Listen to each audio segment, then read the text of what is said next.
Assalamualaikum warahmatullahi wabarakatuh. Berjumpa lagi bersama saya Arinaran dalam acara podcast Pertanyaan Obrolan Dunia Kesehatan yang tentunya ada di Rumah Sakit Permata Hati. Oke, obrolan kita kali ini adalah tentang pendaftaran di Rumah Sakit Permata Hati.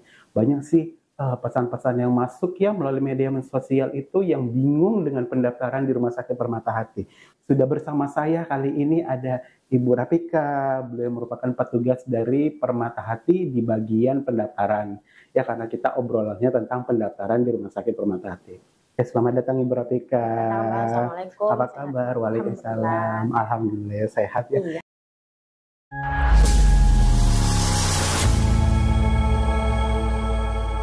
Ibu Rafika, ini kan kita ngobrol tentang pendaftaran. Ya, pendaftaran itu kan ada yang umum, ada yang asuransi, ada yang BPJS.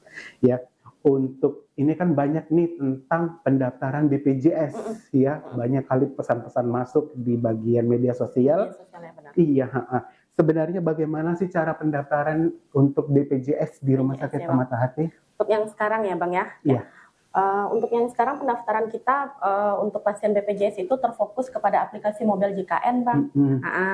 Karena itu sekarang memang sudah tuntutan dari pihak BPJS, memang sudah peraturannya seperti itu. Seluruh rumah dari sakit BPJS-nya ya. Seluruh rumah sakit sudah menetapkan itu peraturan untuk pasien BPJS menggunakan aplikasi Mobile JKN.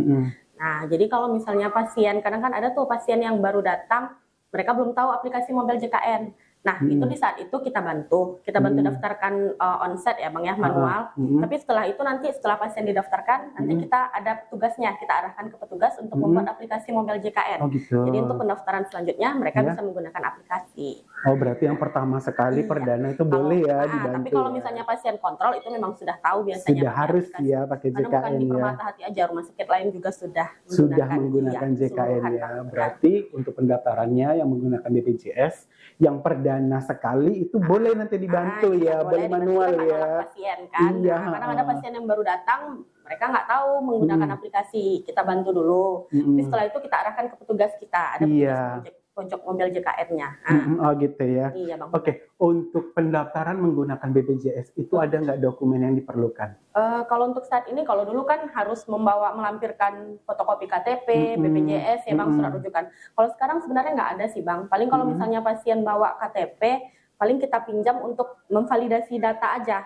Terus kalau ada rujukan, biasanya pasien masih membawa rujukan. Tapi kalau yang sekarang sih klinik rata-rata udah nggak ngasih lagi, udah by online aja. Iya, jadi kita bisa kita lihat di aplikasi sudah terinput dari klinik, ya udah langsung aja, nggak apa-apa. Yang penting validasi data aja. Tapi kalau misalnya pasien bawa KTP, boleh kita pinjam. Kita pinjam untuk memvalidasi data, untuk memastikan datanya benar atau tidak. Oh, berarti surat rujukan itu biasanya dari klinik sudah di online kan ya? Kebanyakan klinik sekarang sudah online ya, cukup tapi masih membawakan. Ada satu-satu yang memberikan surat ya. Kalau ada kita terima, kalau nggak ada nggak apa-apa. Iya. Tapi itu untuk pendaftaran nggak ada biaya ya? Kalau pendaftaran asuransi biasanya setahu Bang, kalau untuk pendaftaran semua pendaftaran keseluruhannya.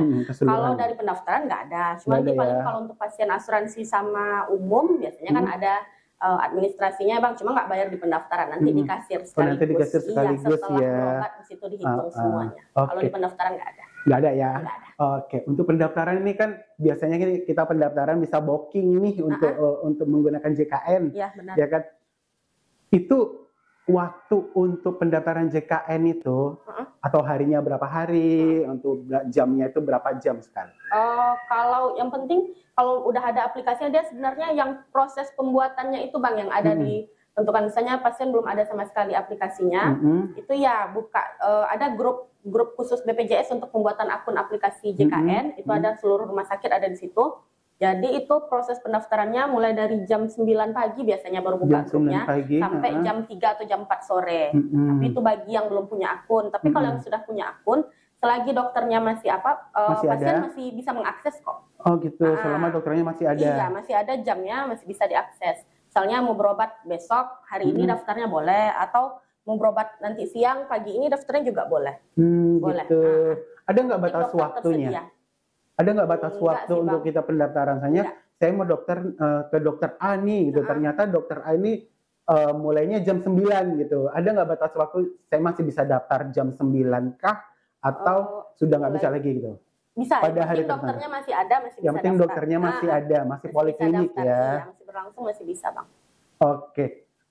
Setelah selesai ini kan untuk surat kontrol kan ada waktunya nih 3 bulan biasanya kan. Nah untuk 3 bulan itu, untuk kembali ke kliniknya, ada nggak surat yang harus dibawa dari rumah sakit? Ya, benar, ada Bang.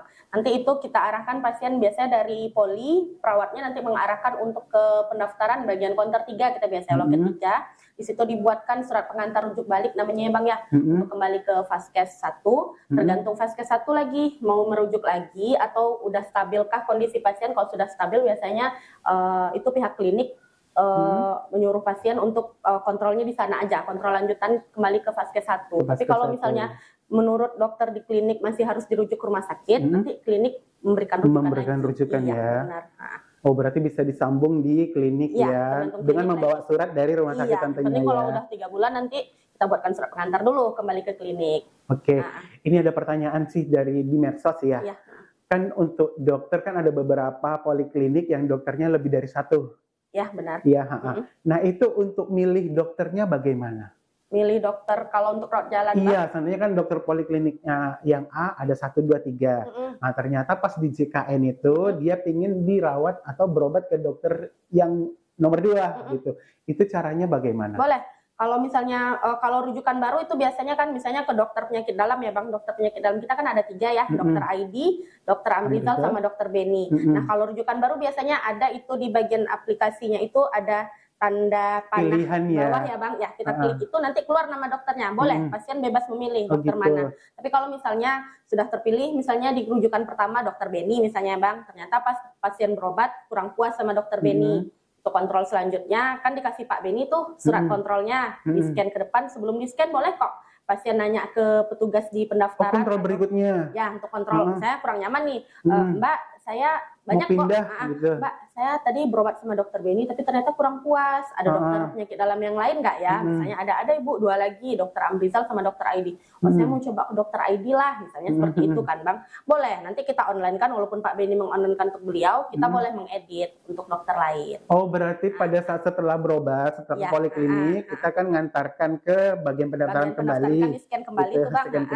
Waktu scan itu yang kita minta dokternya ganti boleh, ya? Boleh. Oh bukan di aplikasinya ya? Kalau nanti setelah kita online kan, kalau surat kontrol gitu Bang, kita online kan dulu, baru nanti muncul di aplikasi. Muncul aplikasi ya. Tapi kalau rujukan baru pasien bebas memilih. Oh gitu. Online-nya karena cuma untuk poli aja kalau dari klinik. Tapi kalau apa kan kalau udah di rumah sakit dia udah nama dokternya. Jadi harus kita edit dulu nama dokternya baru pasien bisa milih lagi.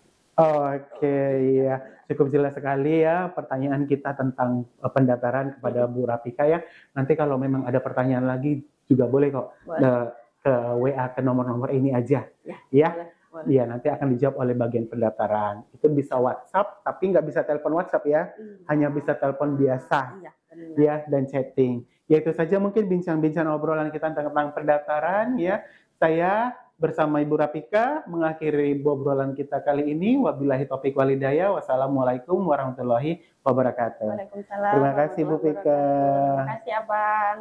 Rumah Sakit Permata Hati, dari visi misi muliamu, pelayanan kesehatan termutu dan profesional.